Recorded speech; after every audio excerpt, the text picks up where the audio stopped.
and then this morning it's Sunday, so we knew it was going to be a lie-in. Now the children are getting ready to go off to a nearby park to have a little walk around and a little play. They were going to go instead for soft play indoors, but the weather has brightened up. It's quite okay now. I mean, it's overcast. You know, it's quite cloudy and grey, but it's not raining, it's not particularly windy, so they're going to go outside for a little walk, splashing the puddles that are still there from yesterday. I'm not going with them for that. I think I'm going to head back into the hot tub, I have to admit.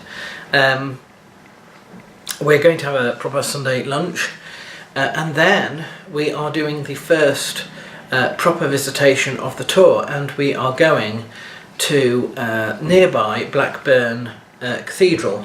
Blackburn Cathedral is a diocese which was quite late in its development. It was one of 3 or 4 only that were created during the 1900s, and what you had was the Diocese of Manchester covering a huge metropolitan area, and then quite a large, in terms of geographical, area of quite rural sort of dales and stuff like that. So what they did was they carved a section out of the Manchester Diocese in the 1920s and gave it over to Blackburn.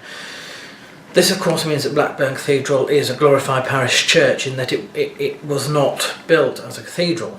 However, nearby Preston, which is in the same diocese, has a minster, and the minster was given to it because it gained a city charter, which is interesting because that's what usually allowed people to build cathedrals. They don't build these sort of things anymore, and obviously they can't just create dioceses for no good reason. So what we've discovered they tend to do now is, if you qualify as a city in this day and age, you tend to opt for one of your churches being given the title of minster. It's sort of like prime church, I suppose, the church of the city, under whatever, you know, proper cathedral there is around. So that's interesting. We're hoping to do Preston as well at some point. Then there are 2 other abbeys. There's Sawley Abbey, which is still alive and active, which should be good. There's Sawley Abbey, which we think is ruins.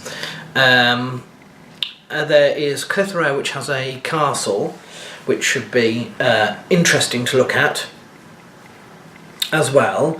Obviously there's that Roman museum and whatever else is there in Ribchester to have a look at as well. So there are several things. That we're going to do this week, but it's not a terribly busy. It's sort of like a one thing a day sort of tour. We did go to Blackburn Cathedral, and it was very lovely, but very, very strange. It's one of those oddball places with quite a lot of history that's mixed, reflected in its architecture, and the fact that they can't really use the cathedral as a typical cathedral layout. That is their biggest issue, and they have wonderfully incorporated some very modernist and postmodernist ideas to sort of make the most of that, really. After Evensong, we decided that we were going to go and have a look at Sawley Abbey, mainly because it's quite a long way out. It's the furthest back towards Harrogate, back towards Skipton. It's beyond Clitheroe, and I was a bit worried that I wasn't going to be able to get there. So we were just going to have a drive past and really see if it was worth visiting. We drove past Sawley Abbey on the way there and decided that certainly was worth a visit.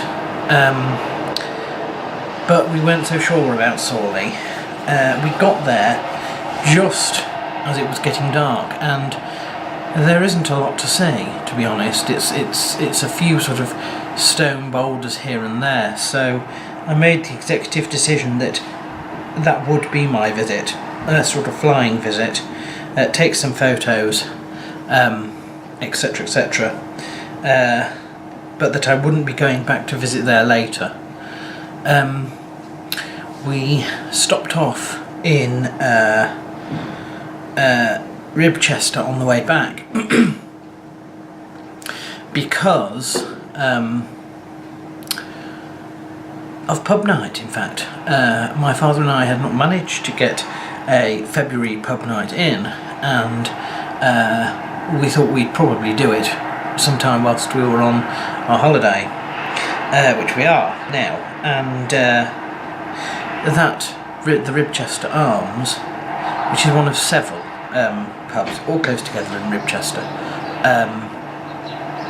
was ideal because it was also the scene of the place where he had to pick me up to bring me back after my sort of failed solo Ribchester attempt, when I walked all the way there, about 6 miles, in the rain, in the freezing cold, and then gave up about a street away from wherever I wanted to go. So that was fun. Obviously my nan and my mother came along as well, and my mother liked it so much she thought that she was going to move her special celebration tea to Ribchester instead of the local Italian just down the road called Tiggis. Now Tiggis is a brilliant place, and we have seen it. We have sort of been there on tour before, a number of years ago when we did a day trip to Blackpool after my Whistle Stop tour. On the way there we stopped off in the pouring rain to go to Tiggis because it looked good, and it was closed, and they opened especially to let us. They opened early, especially to let us in, which was lovely. And so obviously when we realised, completely by chance, that the house that we were going to visit here was a stone's throw, and I do mean easily walkable, about the only thing that's easily walkable from here, they obviously sort of thought, well, they'll go there for their special meal, but Ribchester had a good menu, the Ribchester Arms, and so my parents decided that they would go there later on in the week for their sort of special 60th celebration.